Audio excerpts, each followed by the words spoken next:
ta'allimul adab qabla an tata'allamal ilm. Belajarlah kalian tentang etika, tentang akhlak sebelum kalian belajar ilmu.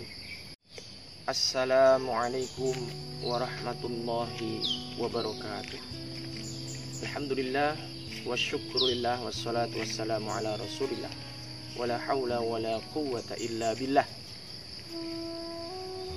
Saudara-saudari kaum muslimin muslimat rahimakumullah, kita patut bersyukur pada Allah bahwa di tengah wabah corona ini kita masih diizinkan oleh Allah untuk sama-sama beribadah kepada Allah dalam keadaan yang terbaik, berpuasa dalam keadaan yang terbaik. Mudah-mudahan amal ibadah kita senantiasa diterima dan diridhoi oleh Allah Subhanahu wa taala. Pada kesempatan kajian kali ini, kita akan mengangkat sebuah tema tentang akhlak dan ilmu. Saudara-saudara sekalian yang dirahmati oleh Allah, sebuah keprihatinan ketika kita mendapati banyak orang yang berilmu tapi lupa dengan akhlak. Banyak orang yang oleh Allah dikaruniakan ilmu yang luar biasa, baik itu ilmu tafsir, ilmu hadis, ilmu fikih, ilmu sains, ilmu sosial humaniora, ilmu apapun. Kita bicara ilmu sebagai satu entitas.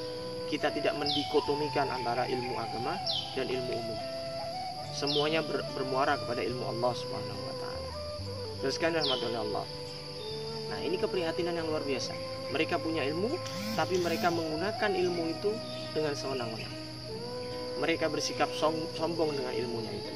Mereka menyalahkan mazhab yang lain, bahkan menyesatkan mazhab yang lain. Na'udzubillah, tsumma na'udzubillah. Perilaku-perilaku semacam ini seharusnya tidak terjadi kalau kita mau belajar dari para ulama salaf.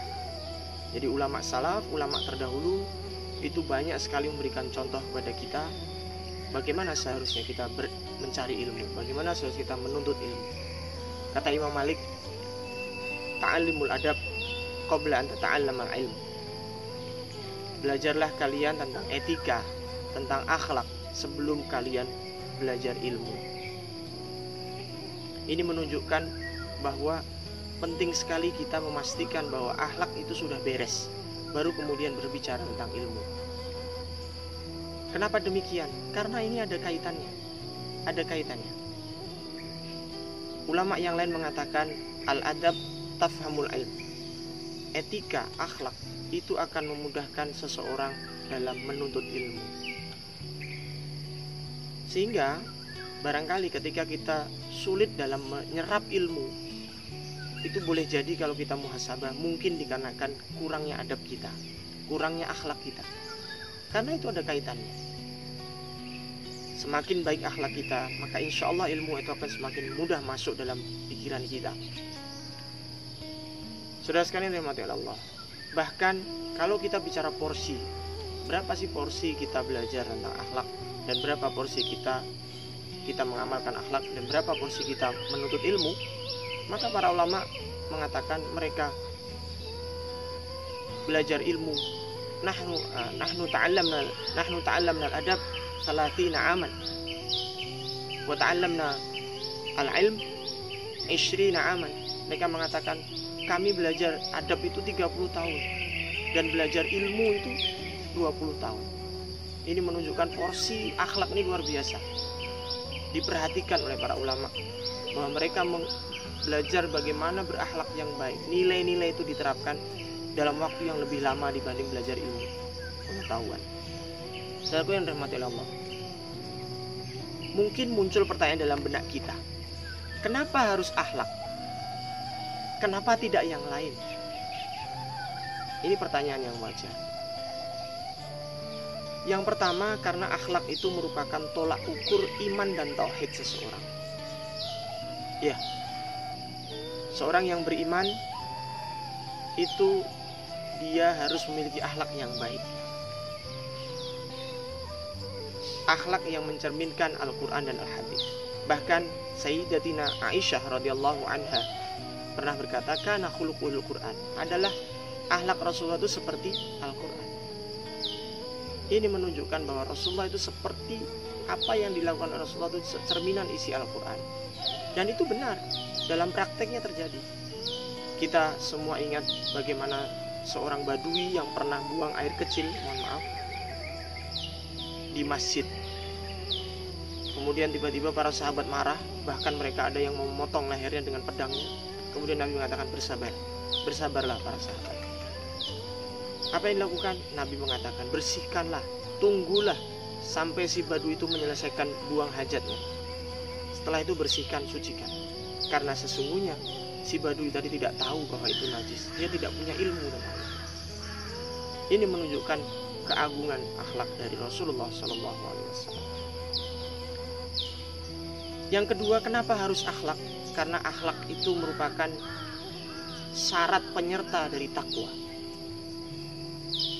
Rasulullah bersabda, ittaqillaha haitsu ma kunta wa atbi'is sayyi'atal hasanata tamhuha wa khaliqin nasa bi khuluqin hasanin. Bertakwalah kalian kepada Allah haitsu ma kunta, dimanapun kamu berada, dalam kondisi apapun. Wa atbi'is sayyi'atal hasanata, dan ikutilah perbuatan burukmu itu dengan perbuatan baik. Artinya apa? Kita diminta oleh Allah, diminta oleh Rasulullah untuk menutupi, menambal perbuatan buruk kita selalu dengan perbuatan baik, dengan akhlak yang baik, dengan sikap yang baik. Inilah yang dimaksud bahwa akhlak itu menjadi syarat penyerta dari ketakwaan seorang hamba Allah. Yang ketiga, kenapa harus takwa? Karena takwa itu merupakan salah satu tujuan diutusnya Nabi kita, Nabiullah Muhammad Sallallahu Alaihi Wasallam. Innama bu'ithu liutammima makarimal akhlak. Sesungguhnya aku diutus oleh Allah untuk menyempurnakan akhlak manusia. Jadi sebuah kebahagiaan bagi Rasulullah jika bisa melihat semua umatnya itu berakhlak baik, memiliki etika yang baik.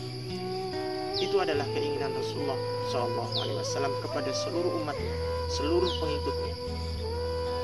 Saudara sekalian dirahmati Allah, untuk itu sudah seharusnya kita mempersiapkan diri, berusaha untuk memperbaiki akhlak kita sebelum kita berilmu.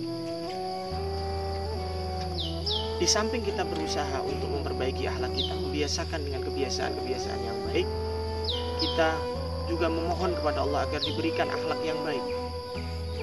Ada sebuah doa yang bagus dalam sebuah hadis yang sahih. Allahumma inni a'udzubika min munkaratil akhlaq wal ahwa wal a'mal. Ya Allah, jauhkanlah aku dari kemungkaran akhlak, kemungkaran amal, dan kemungkaran hawa nafsu. Insya Allah dengan usaha dan diiringi dengan doa, maka semangat kita untuk memiliki akhlak yang baik itu akan diridhoi dan dimudahkan oleh Allah SWT. Dan pada akhirnya dengan kita berakhlak yang baik, itu akan memudahkan kita dalam menuntut ilmu. Demikian yang dapat kami sampaikan pada kesempatan yang baik-baik ini. Mudah-mudahan ada manfaatnya. Jika ada kata yang kurang berkenan, kami mohon maaf. Billahi taufiq wal hidayah. Wassalamualaikum warahmatullahi wabarakatuh.